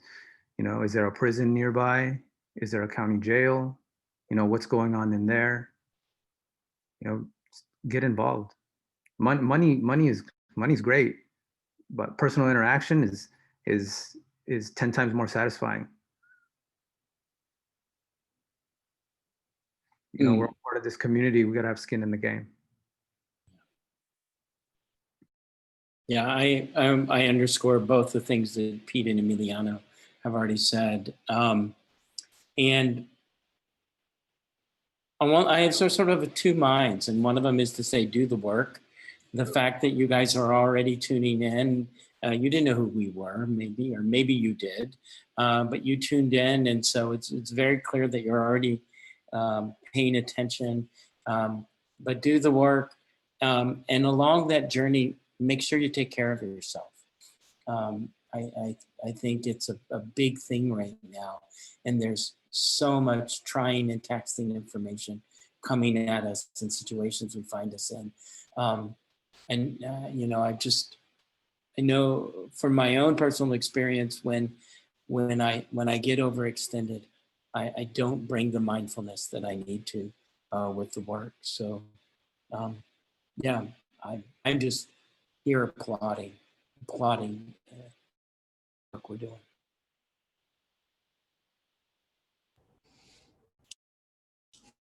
I would say for those on the West Coast, or those who have the capacity and time, absolutely support CURB, CCWP. I'm a little partial to the Ella Baker Center for Human Rights, Restore Justice. And Restore Justice itself has a program where they are allowing people to, they are facilitating money to go directly to people who are incarcerated. I think that any time that you get an opportunity to bypass whatever systems or structures or orgs are in place and connect with people who are most directly impacted, I strongly urge that as an action step. Get engaged on social media, amplify some of the takeaways from today and some of the things, the values that have come up for you that you support and believe in, help change the narrative. Also, I think the last thing that I would say is take a moment to think in your own life about the distinction between privilege and merit, and look at the ways that is playing out in your life, and then find ways to plug in that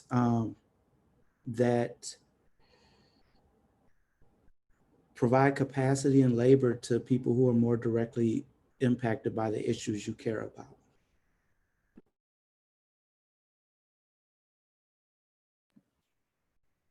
Thank you for that response. For our final question, we will go to our very own publisher, Fong H. Rui. Fong, you should be able to turn on your mic. Thank you, Malvika. Thank you, Pete.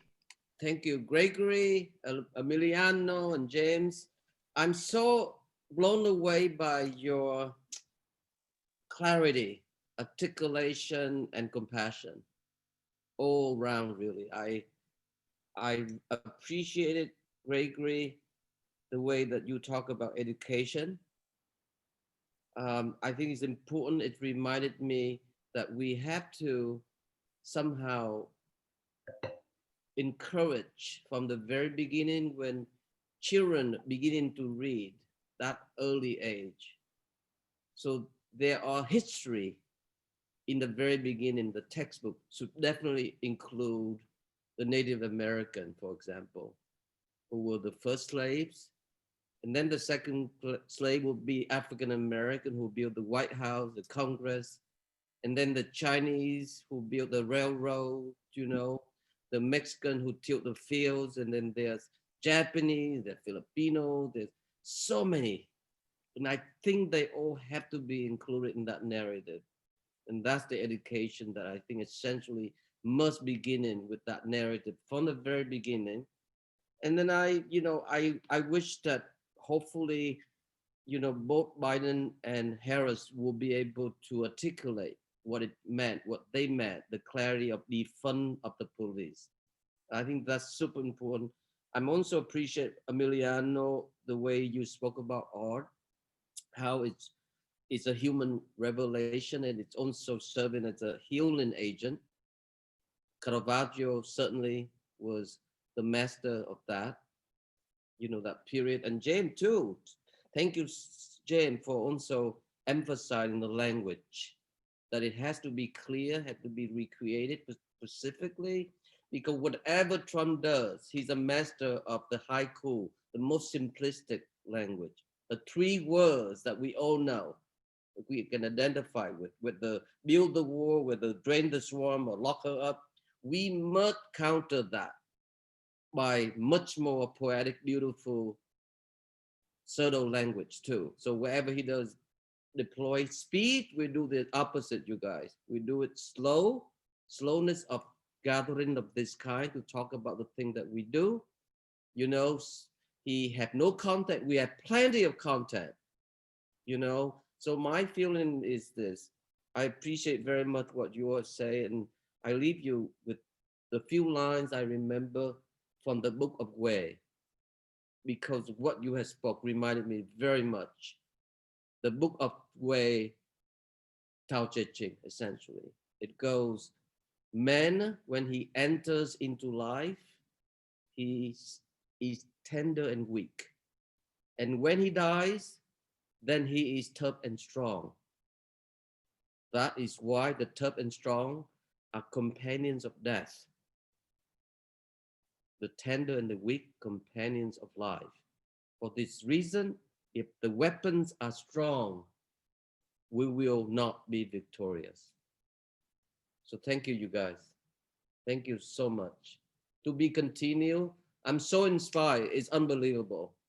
I'm sure my team, our people, the viewer who's here, is gonna work together. We're gonna rebuild our aspiration, our community coming together, and no one can stop it, you guys. No one can. So thank you so much for the inspiration and the work that you do. Thank you. Thank you so much, Fong. And thank you, Mr. King. Thank you, Emiliano. Thank you, Gregory. Thank you, Pete. I think this brings us to Poetry Hour. So at the Rail, we have a tradition of ending lunch with a poem. We've been lucky enough to carry these into our community events. And today I'm thrilled to welcome the poet Mona Kareem to the stage. Mona Kareem is the author of 3 poetry collections, and most recently the chapbook Femme Ghosts, which I will drop in the chat. She's currently a translator in residence at Princeton University. Give it up for Miss Kareem. Thank you. Good afternoon. I'm tuning in from upstate New York, small post-industrial town that is historically white, but is becoming more and more diverse, not because they're nice and successful in inclusion, but because we have a big prison here, and people, when they get out of prison, they cannot make it back to the city because, the city is inaccessible. So they lose their way home and they stay in upstate. I remember always, finding pieces of furniture where you would see a stamp that says made in this prison facility, right? So this feels like much bigger than just one side of this carceral system. I also remember, taking the bus down to the city and, always sitting next to kids who got out of prison, some of them terrified of being back in the world, and others super happy to be back in freedom. But I want to thank you for the invitation, and I want to thank the speakers for all the work they have been doing. It's an honor to be with you. And I want to say that, what really haunts me about all these stories and details ever, especially as an immigrant who wasn't even raised in this country. I remember last week when we heard about ICE prisons and what they've done to women, and how that one woman said, what is he, a uterus collector?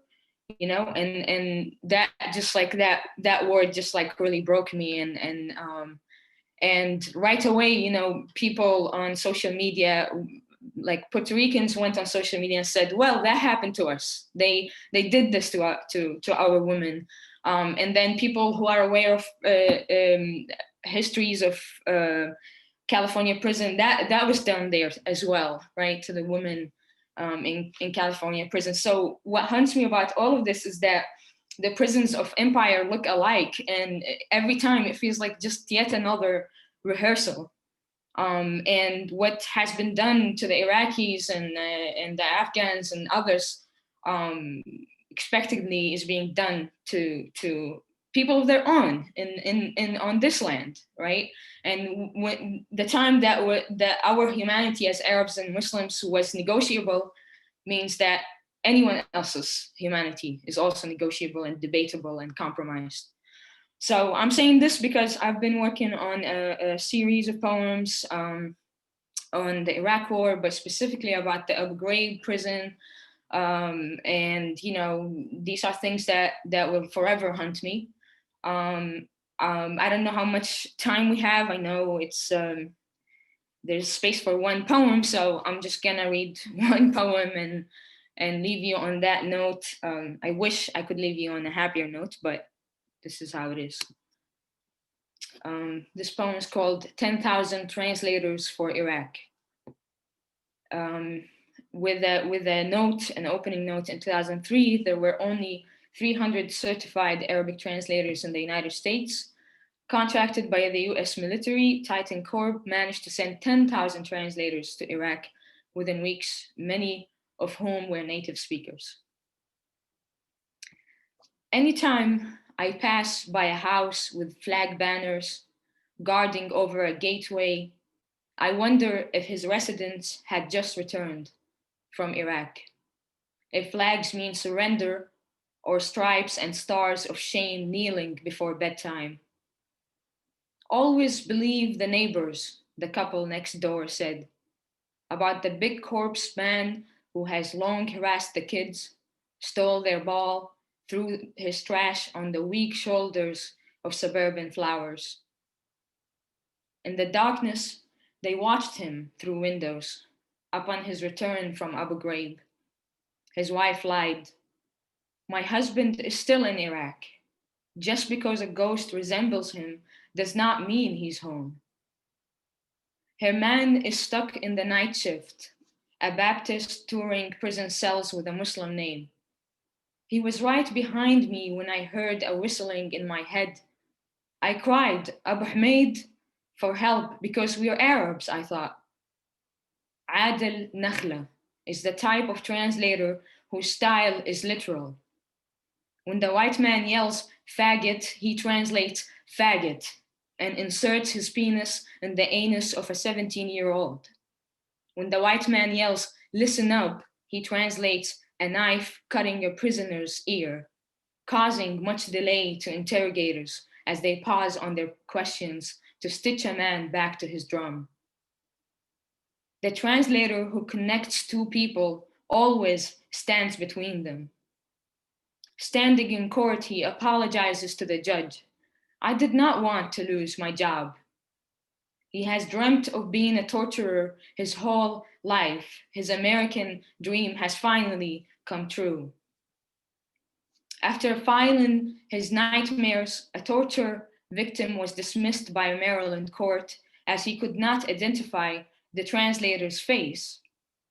I was blindfolded, the man said, but I can distinguish that Egyptian tongue from a chorus of 1,000 men. I'm just a translator for the gospel, the translator defended himself. Everyone deserves the good news to God's kingdom. Thank you. Thank you so much, Mona. It occurs to me actually that all of our panelists today in one way or another serve as translators in turn. So I'm so glad we had you to close today. And thank you to all our lovely panelists. Thank you in particular to Pete, who organized all of this so gracefully today. And thank you to all of you who came out today to join this vital discussion. I do want to take a moment to hype a few programs happening, hosted by our friends in the West Coast at SF Cameraworks, who are out there doing the good work. They have a virtual exhibition titled Cell Signals, Reframing and Resisting Mass Incarceration that is currently on view virtually and curated by our moderator, Pete Brook. I'll drop a link. They also have a benefit auction running today and tomorrow to raise crucial funds to directly support image makers and artists. So I would highly recommend turning up. I will as well. Please join us again tomorrow for the New Social Environment, when we will have the legendary conceptual artist, Joseph Kosuth, in conversation about his life and legacy with Rail Editor-at-Large Tom McGlynn and visual culture theorist Charlotte Kent. We'll close with a poetry reading by Kit Robinson. That will be, as always, at 1 p.m. Eastern, right here in the Zoom. Thank you all for tuning in. This has been truly beautiful. You can now activate your mics if you desire and say goodbye as you leave. But I just feel like we've been so blessed to have everyone here. Thank you. Thank you so much. Brian, thank you. Thank you very much. We'll Wonderful conversation. Thank you, Mona. I'll see you soon, Bob. Powerful. Thank you all. So amazing.